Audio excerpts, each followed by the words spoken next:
All right, in this video, we're going to look at the data analysis for the lab percent water in a hydrate. A hydrate, you recall from your chemistry class, is a salt or an ionic compound that has water molecules trapped within the crystal structure. So one example of a hydrated salt would be cobalt-2 chloride hexahydrate.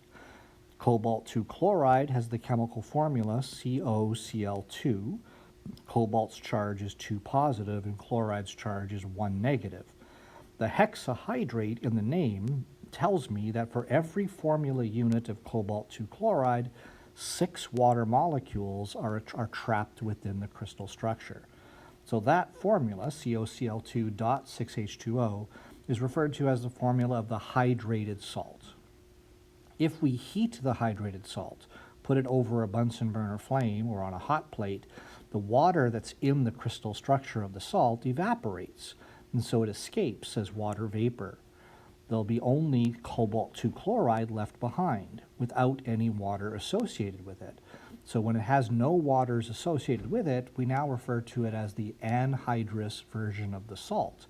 The word anhydrous literally means no water or without water.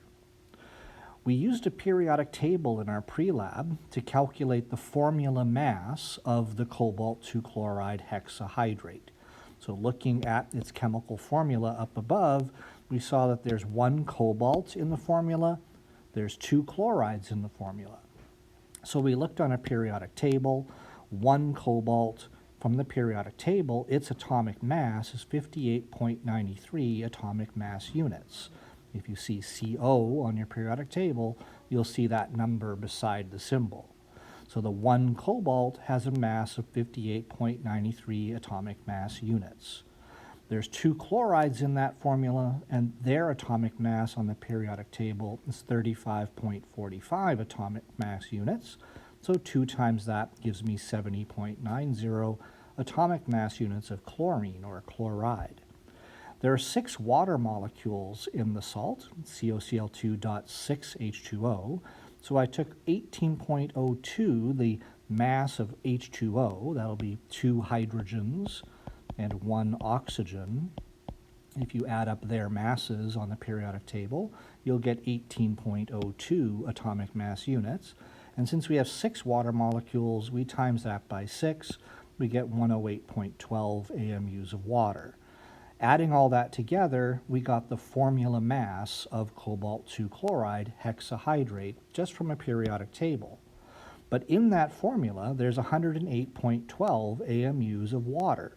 So we can now calculate the percent water that's in the salt by taking the mass of water from the periodic table, 108.12 AMUs of water, and dividing by the formula mass to 37.95 AMUs, and to get a percent, we times by 100.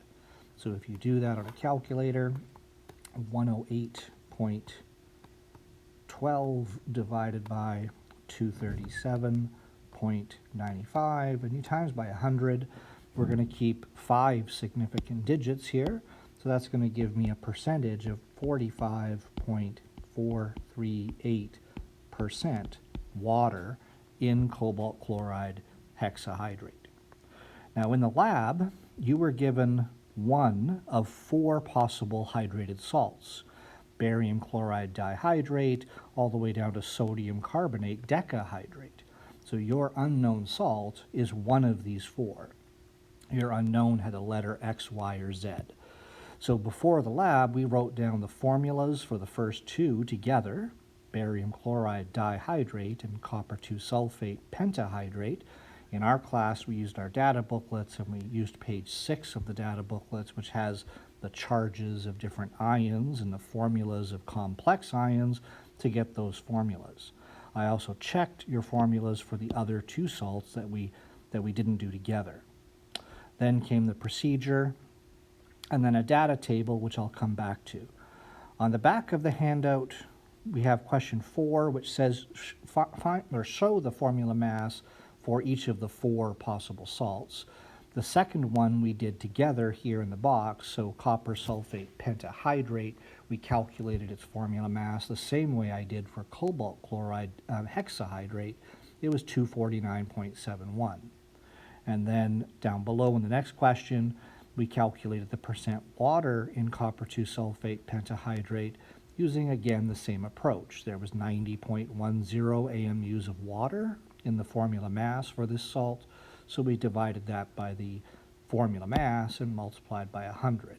So copper 2 sulfate pentahydrate is 36.08% water. So our job is to actually calculate the percent water in our unknown salt and compare it to these four values for the four possible unknowns, and then we're going to identify which salt we had. It'll be the one whose percent is closest to the percent we calculated in our experiment. So that means we have to calculate the percent water using the numbers we recorded in the lab. So let's remember what we did. You were given a crucible. Some of you had a little metal crucible, a little metal bowl. Some of you had a porcelain crucible made of white porcelain. You first measured the mass of your empty crucible when it was clean and dry, and we used milligram balances, so they went to 3 decimal places. We then added approximately 2 grams of the salt to the crucible, and we recorded the mass again.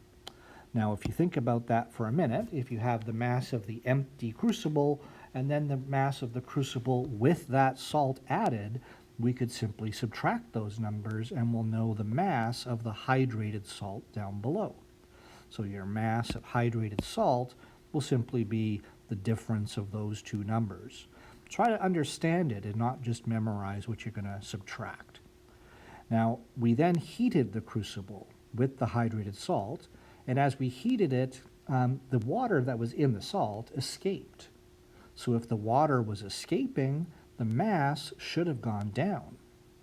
After heating for about 15 minutes and cooling it, we found that the mass had dropped.